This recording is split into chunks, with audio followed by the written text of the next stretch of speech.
This is Marketing Heroes Unfiltered, the journey to CMO, the podcast where we interview high-achieving B2B marketing professionals to know their stories, struggles, and insights in this fast-paced and competitive industry. Hosted by Leslie Carruthers and Danny Muscaplat. We're here today because this is a podcast about heroes, which is why you're here. Thank you so much for joining us, Cathy. Absolutely. This is going to be fun. Yes. Yes. So would you tell us, how do you start your days? How do I start my days? Well, it's changed as the seasons have gotten nicer, but I get up really early. I think as you get older, you just automatically wake up. You don't need an alarm clock anymore. So I try to start my day. I've got a 5-mile loop around town that I start my day doing, or I try to do every single day. I'm on a good path right now. And then come home and just start going through, I used to go through emails first, and now I go through Slack first because of the community that I'm growing on Slack. I want to start with something light but important and make some connections before I dive into the day. That's great. Awesome. So because this is a podcast about heroes and every hero has an origin story, can you tell us your origin story? How did you get to where you are today? Well, it's not the most exciting story in the world. It's been pretty linear, except for a few, things that have happened. But I knew I wanted to get into marketing way back in high school, kind of by chance. I think I've told you both this previously, but in English class, I went to my teacher and I needed to do a paper on what I want to do when I grew up. And I was like, I don't know. I am good at math and I'm good at art, and I would like to combine those two things. And she said, those aren't two things that actually go together. And I was like, oh, that's really disappointing. You can't get that to a 16 or 17-year-old. So she sent me to the library to take a test to see what was going to come out, and advertising and marketing came out. So me being the people pleaser and rule follower, I was like, okay, I guess that's what I'm going to be doing. And I've been on this path since I went to OU, and I happened upon the most amazing woman that I talked to for many, many years, who was my advisor, who kind of took me under her wing. She was my marketing hero. Aw, I love that. So can you share with us a hairy problem, something that you're wrestling with now or have wrestled with and found a solution for? Maybe something that when other folks hear, it'll resonate and maybe offer them something to deal with it. I really should have read my answers from last time.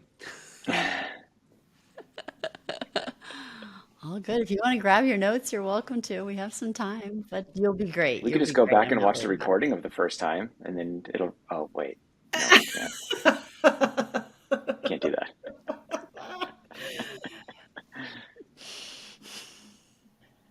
I think one of the things that I've wrestled with for most of my career, and I have found ways to fix that, is, I thought early on in my career that if my job in advertising and marketing went away, humanity would not be impacted in the slightest bit. It's where I'm not changing the world with what I'm doing on a day-to-day basis. But then I stopped and I said, maybe I can. Maybe there are ways I can take my talents and my skills and use them in ways to help other people. And so it's giving my time on some boards I'm working on for some nonprofits. I took on a nonprofit client for a number of years. I'm raising my kids to be good humans. So I'm just trying to make sure day to day that what I'm doing is meaningful and important. And even with the work I'm doing today at the Marketing AI Institute, we are trying to help people live happier lives, more rewarding lives, having better careers. So I think that I've made a very conscious effort to make sure that it's not just let's make a lot of money and let's help our clients make a lot of money, that really is useful and beneficial to society. Fantastic. That's great. So you get the job satisfaction box checked. Correct.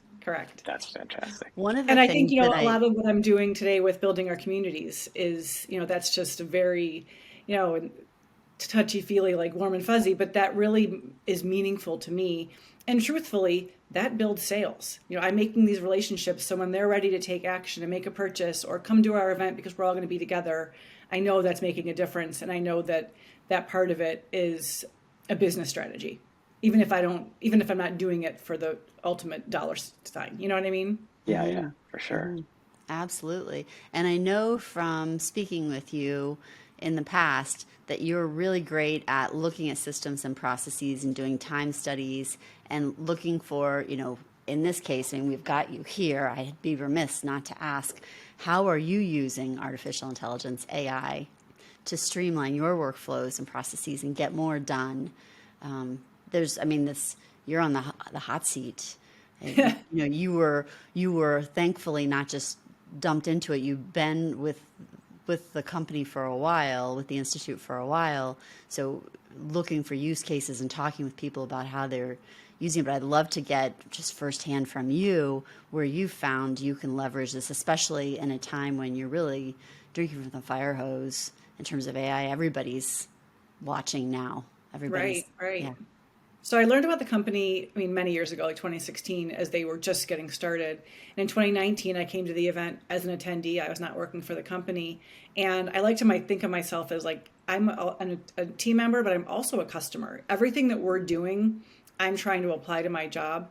And one of the first things, the first week I was there, we were doing a webinar. And after the webinar was done, asked Paul, who produces the podcast or the webinar?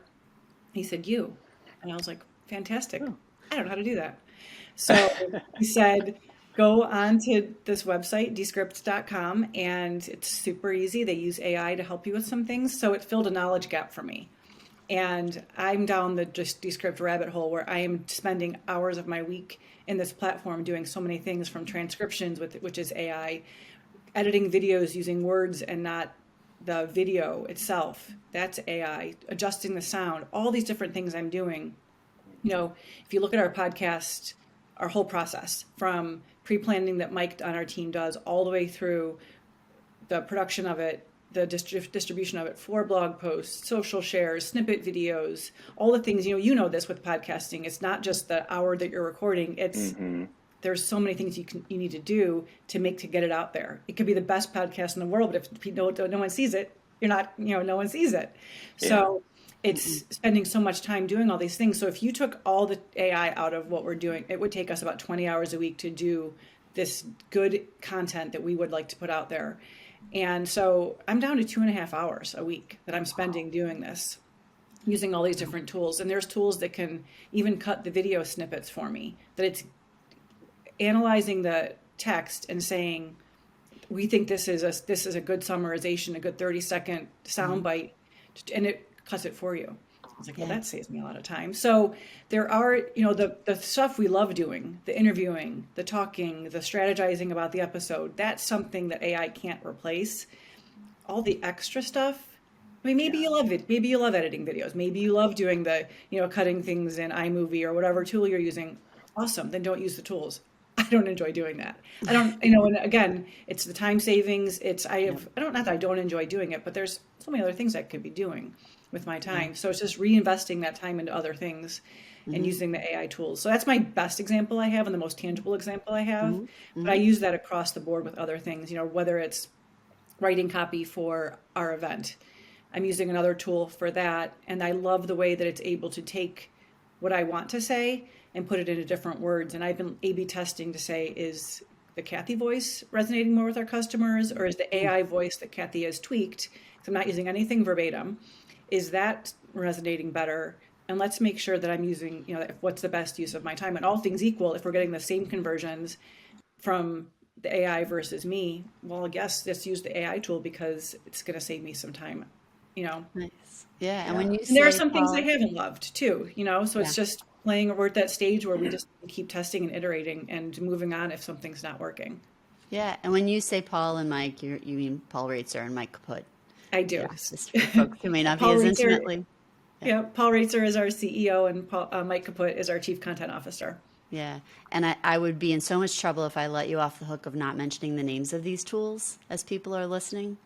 They'll come find me. So Descript, DESCRIPT.com. I use copy.ai. I use writer.com. Those are my standbys. And then, GPT-4 I use every day as well. Yeah. I used it this morning on a LinkedIn post. Nice. Have you tried Memento yet for finding the snippets in the podcast? I have not. They're on my list. It's not There's awesome. Too many tools, not enough time. Yeah, it's not awesome. We're hoping it gets to awesome in the next 6 months. It's not And you to know what? ding And that's a them, but it's really pretty good. important thing to keep in mind. If you try a tool and you don't love it, two things are happening. One, they're not ready yet. Just go back in a month, go back in 6 weeks, just keep checking, or you're doing it wrong. Maybe your input isn't giving you the output you want. So rather than just dismiss the tool and say it's not working, you need to say, wait a minute, let me You're a tweak what poor I'm prompt doing to engineer. see if the output can improve. Yeah. Yeah. Awesome. So Great coaching. Great advice. I'm curious, as you're able to dwindle down the time that you're spending on the stuff that a computer can do, what are you doing with the time that's been freed up, and what is your team doing with the time that's freed up? Are they doing stuff that's creates more job satisfaction, that's helping driving the business forward, helping to connect with customers more? Yeah, I think it's spending time doing things that AI can't do. We're sitting down and we're strategizing more together. I'm going out and I'm looking for some new business. I'm talking to customers, picking up the phone, and really methodically and strategically setting and consciously setting up these calls to say, okay, if I save 4 hours, I'm going to go spend 4 hours with customers, and scheduling 20-minute, The 30-minute phone Slack calls and saying, community what do you engagement. need? What are you looking for that you're not finding from us? What's going on in your world? And some things just surfaced that we didn't think about. Quite honestly, sometimes just saving that time, we're shutting our computer and we're going outside. So we don't need to replace our time with more work all the time. Amen. I love that. And Paul, that Paul Reitzer, that was one of the posts he wrote a few months ago that said, we could work ourselves to death. And it does, just because we efficiency isn't the end all be all in your life. At some point we just need to step away from this stuff, and because we'll do better the next day if we do. Next podcast, we have to do it while we're walking outside. We'll just hold up our phones. We'll get out in the blue sky. That sounds wonderful. I do take a lot of phone calls. I'll do walking phone calls a lot with friends and colleagues. It's so nice. I love it. Perfect. So since we just talked AI, how in your career have you seen marketing change?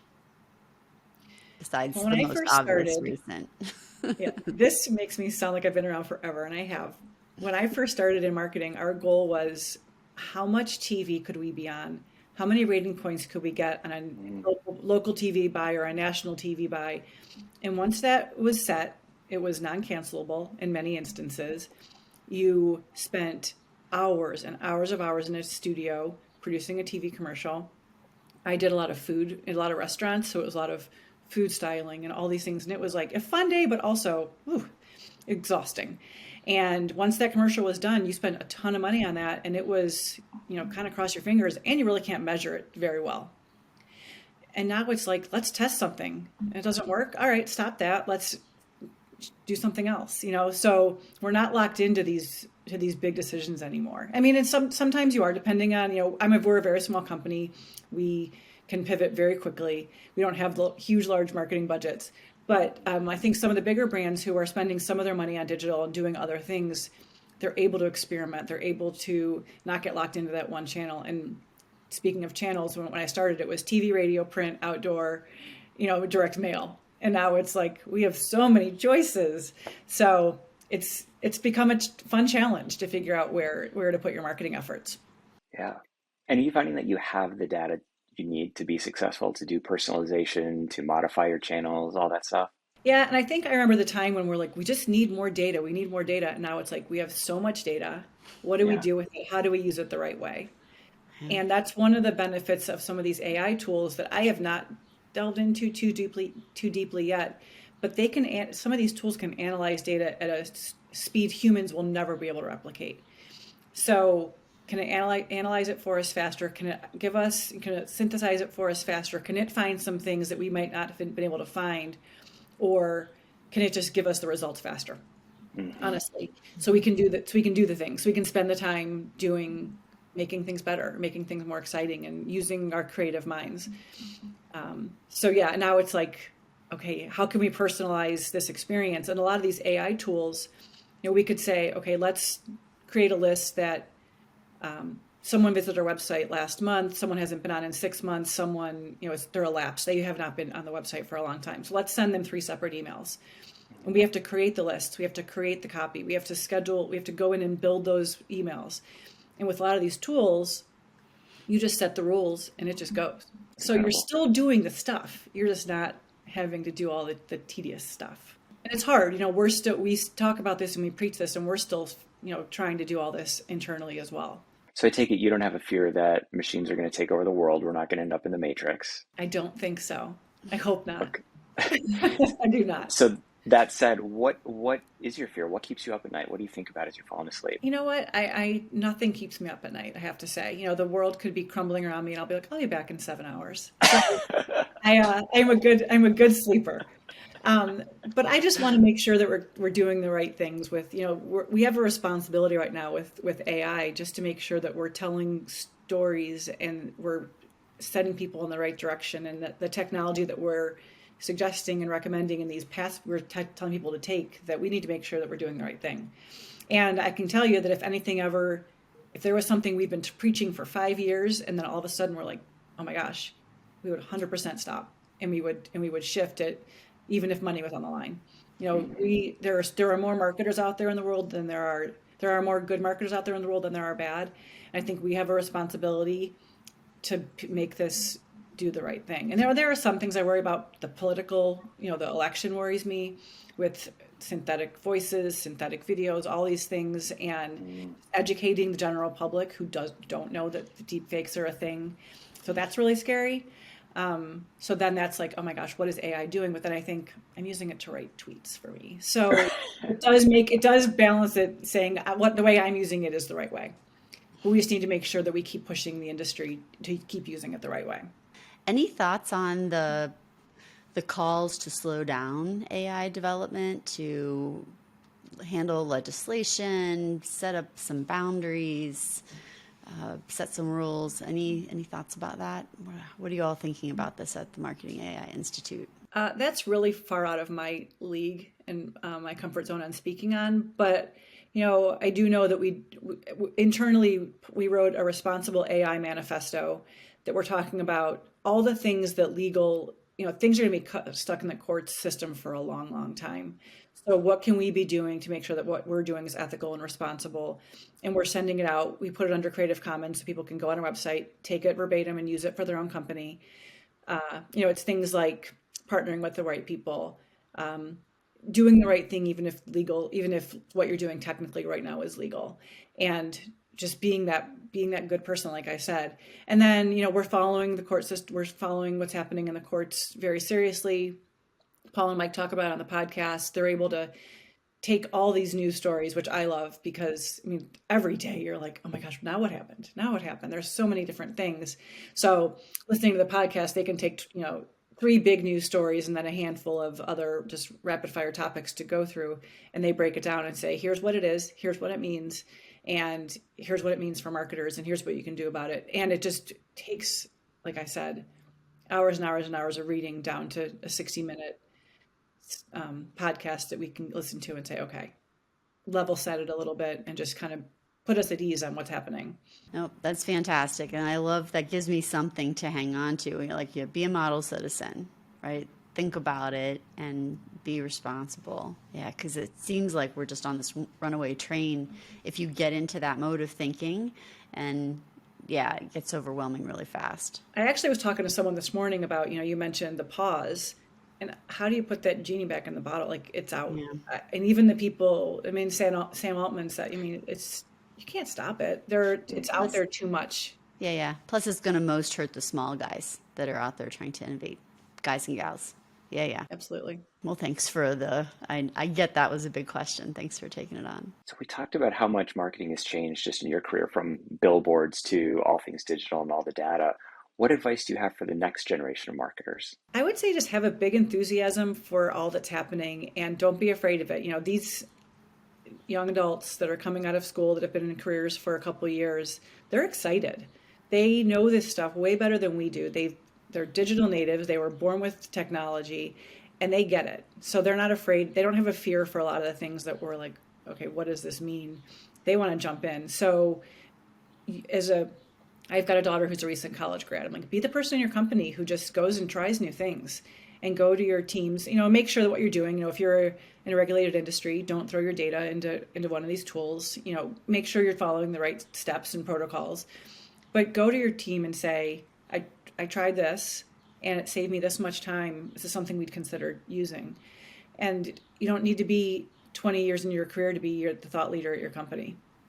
Just put yourself out there, and the worst they could do is they could say no, That's awesome. and just there's so many things to read, just trying to stay up on all the technologies. There was one job, tomorrow.io, actually the gentleman who posted the job is actually speaking at our event next month. And he was looking for a marketing AI coordinator, I believe was the role. And you can't say you need 1 to 3 years experience, because who has 1 to 3 years experience in AI marketing, right? Yeah. And one of his bullet points was an excitement and eagerness to learn. So great. I think that's where we need to have these kids, these young adults, the path they need to be on. Looking back over your career, becoming chief growth officer, chief marketing officer prior to this at Content Marketing Institute, you've had a fantastic career. Looking back over, is there anything that you would change? I don't. I've had a very, very great career. Leslie, you and I have talked about this before. I was given this gift in college of a college education from. I should just tell that story. So, when I was in high school, I was called down to the office by our principal, and he asked me about 10 questions. Where are you going to school next year? What are your plans? How's your family? And I left, and I was like, well, that was interesting. I don't know what that was. And he just said, thanks, have a great day. We'll talk to you soon. I'm like, okay. So a few weeks later, I got called back down to the office, and he said, I'd like to introduce you to this gentleman. And this man had a daughter. He and his wife were raising their daughter, and he had started saving very, very early for her college education. Unfortunately, the daughter passed away, and the man said, I would like to send a young adult to college. I would like to send a young female to college. I want to have a daughter go to school. So he paid for my college education. So I have not taken anything in my career lightly or for granted. Everything I've been doing has been through this lens of, like I said, helping others and making sure that I'm doing right by him and making him proud, even though he's no longer with us. He met my son, who's now almost 25, and he passed away shortly thereafter. So no, obviously we all have our ups and downs when it comes to work, but I've been either very fortunate or very smart in some of the decisions I've made, probably a little bit of both. That's incredible. In my career. I love that story so much. It's so inspiring, and it's such a pay it forward moment, and just a lesson not to take advantage and put good out in the world. And I love hearing it. I get that you've taken that legacy that he left through you and continued to pay it forward and contribute. Yeah, it's beautiful. Thank you. When I found out, I graduated, I said, someday I'm going to do this for somebody else. And I was like, oh, wait, I have 2 kids. I don't know if I could. College is expensive. So, I'm doing the best I can with what I have. And me doing it in other ways, I think, is just as good. Nope, you are. Well, like you said earlier, raising good kids is part of the legacy, right? Teaching them to be good and to pay it forward when they can. That's the change you want in the world, right? Absolutely. Yeah. All right. Should we pivot to speed round, or is there anything else? Unless there's a burning topic that you want to bring up. Kathy, do you want us to ask you that question first? Like, is there a burning topic, something you'd like to share about while you have the mic? So. Okay. All right, cool. I'm trying to remember, last time you had something. Was it? It might have been that paying it forward. And that was it paying it forward? You talked about like book bans or something like that, or something a little bit on the fringes of politics without getting into it. Am I remembering that correctly? Yes. Good memory. Right. Okay. Yeah. So let's ask. Do you want to? Yeah. Okay. All right. Kathy, is there anything, what's the question? Is it, big topic. Yeah. Kathy, do you have a burning topic, something that's on your mind that's of interest that you're really passionate about? This is actually very timely, because last night I was at the Indigo Girls concert at Kane Park in Cleveland, and the entire backdrop was banned books. And I was like, oh my gosh, one of my favorite bands, and the backdrop is all these books that I love that are now, schools are not letting these kids read these books. And I actually looked at this and I said, oh my gosh, one of my favorite English teachers at Lakewood High, I was like, she made us read that. She made us read that. I read so many of those books on that list, 30 some years ago. And it's like, why aren't you giving these young adults and kids nowadays a chance to read all these books? So I think when you talk about this book is getting banned, it makes me want to go out and buy 10 copies and pass them out to all my friends' kids. Yeah. Yeah, absolutely. And not just schools, but the libraries now, and I mean, Absolutely. hyper regulation for these. Yes. Yes. Who's the woman that was at Biden's inauguration? Is it Amanda Gorman? Am I Mm-hmm. remembering her name? And they just banned her book of poetry. I saw that. Yeah, outrageous. I don't understand it. You're just trying. I mean, they say no press is bad press. Like all you're doing is getting that book out there and more people. Yeah, exactly. Oy. All right. All right, Speed rapid round it up. fire. Yep. Rapid All fire. right. So, Cathy, The part that if you- always like stresses me out so bad are rapid fires. you're the only one who's gotten to know the questions in advance, though. But I forgot them. It'll come back. It's like riding a bike. It's like riding a really rapid fire bike. So, your life is a movie. Who plays you? My husband would say Sandra Bullock. He said we both have, the dark hair, the dark eyes, and a very, very strange sense of humor. Perfect. Nice. What's your favorite KPI? My favorite KPI, I would say right now, is um, engagement in our Slack group. When I post something, it's just kind of, and yesterday I posted something. I said, I have one ask of you. Usually I'm asking general questions about artificial intelligence. I said, today I'm going to ask you something. Will you invite one of your friends to our group? So who might be interested in AI? I sat there and it was like, oh my gosh, like 40 new members just by asking our people, like maybe you have a friend who might want to be in the group. And those are the things that it's like, wow, people are really engaged. People are really enjoying this enough that they're going to send to somebody else, here's something that you should be looking into. So that's been fun for me. First job, worst job. First job was Dairy Queen. Loved it. Worked there way too long.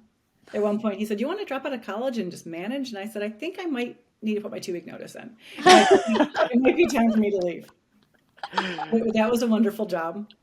Did you master the upside down blizzard though? Like, were you just so smooth?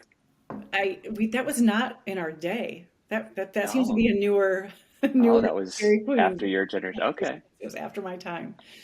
My worst job was an internship I had during college that I needed an internship to graduate, and I needed like, those 2 credit hours. And there was a book in the office at Scripps at OU.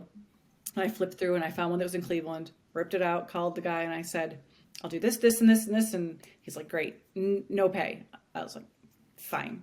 And I was like, oh my gosh, what am I going to do? So I had like 3 jobs that summer because I needed money. And I basically started as the intern. And on the last day, I was producing their magazine. And I was like 20. And then one day I went back and the door was locked. And I was like, oh, I guess we're done. We went out of business. Oh, wow. So, Wow. And but yes, we're in the midst right now of doing some refreshing of our house now that we're officially empty nesters. And I was up in our attic and I'm looking through some things and I found the magazine, the one copy of this magazine that I produced, and it's horrendous. Oh, no. But on the back of it was my grandpa's name and address. And I was like, of course he's subscribed to this awful Aw, magazine because I was doing it. that's really sweet. It was like fantastic. clip art, awful clip art. The stories weren't horrible. The stories, actually were pretty well done, but the layout and design, I mean, I'm good at art, but I am not good at layout and design, apparently. You got it. Go Bobcats. Go Bobcats. Yep. You. What is your favorite productivity hack? I am good with good old pen and paper. I have my journal that I carry with me all the time. And a lot of times, even if things are in Asana, I've gotten really used to Asana because our team loves it, and it took me a minute, but I got used to it. But if there's things I still need to do, I still write them in somewhere else, because when I write things down, I remember them. That's really important. And then every day when I close my computer, I put a Post-it note on with 3 things I have to get done the next day, and I don't do anything else until those 3 things are done. I don't know where I learned that from, but someone we know told me that. But it has That's proved great. very successful for me. Awesome. That's great. What's the last book you read? I just finished reading, we have book club tonight. I just finished reading Killers of the Flower Moon. It was about the Osage Indian tribe and the birth of the FBI. And it read like fiction, like historical fiction, but it actually is true. And it was really, really good. And apparently they're turning into a movie. I just found that out too, because I like to read some people's opinions and notes before I go to book club. Because I read so fast, sometimes I breeze through things that are really important. So I like to contribute to book club. So I read a few people's and I was like, oh, there's a movie. I think Leonardo DiCaprio is starring in it. Leslie, we need to have a Marketing Heroes book club, or at least a list, like a shared Spotify list. We do. So many We'll good gather those recommendations. up. Yeah, yeah. Yeah. So, Andra, if you'll take that on as an AI, please. Gather the books that people are reading. Yes. Hey, Cathy, who's the most fascinating contact in your phone? So there's someone I met in Florida. He works for the Bank of Montreal, and I met him in Florida. One of my girlfriends has a place down in Florida, and we go down there every year to stay with her, and sitting poolside and talking to him. And now we're like text friends. I mean, like we've texted twice, so maybe that's not like a text friend. You might not think we're text friends.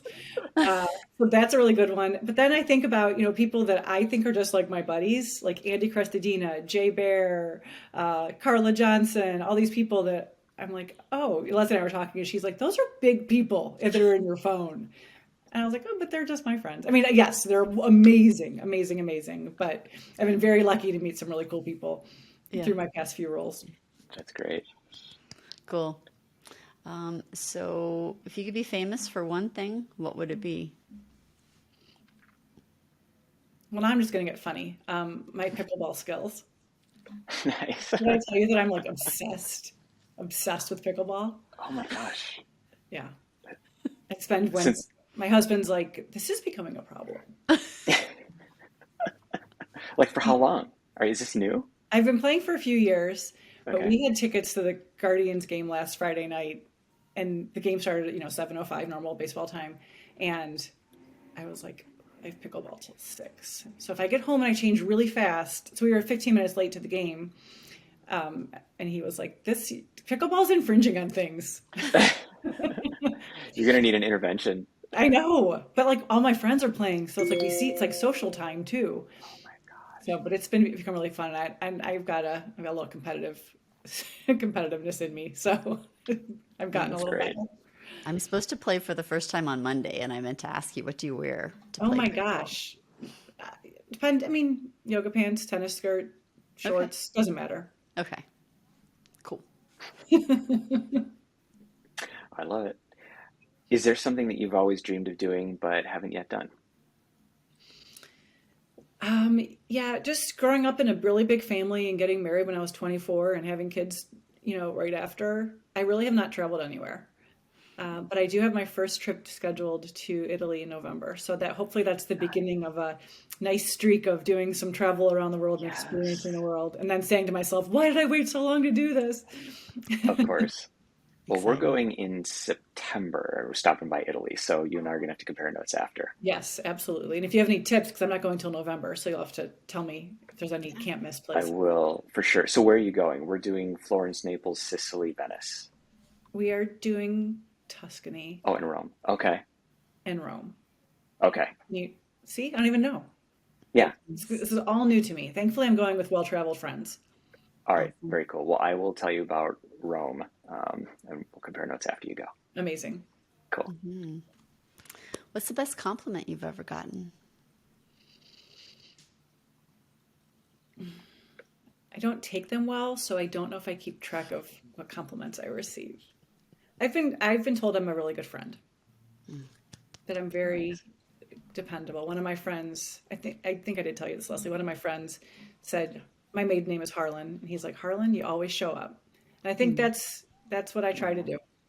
I Beautiful. like that. I think that comes across too, just in your demeanor and your passion for what you talk about. You just seem like an authentic, genuine person who shows up. I try.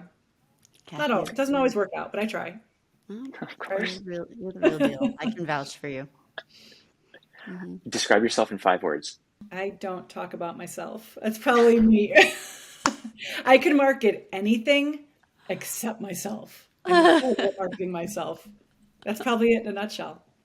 Well, you've done a That pretty good works. job Yes. getting yourself to where you are. So I'd Yeah. say there's Thanks. something in there. But you're doing well Uh, in terms of marketing, Kathy. Yeah, yeah. Even if it's subtle. Fantastic. all right. This was a Thank you so blast. much. Yeah, this was so much fun. Wonderful. Thank Yeah. you. If you're enjoying these conversations, we would so appreciate if you would subscribe and give us a 5-star rating. It helps us to increase the podcast's reach. Thank you. See you next week with more inspiring stories. This episode of Marketing Heroes is brought to you by The Search Guru, produced by Circle Audio, and podcast cover art by Andra Lazorde.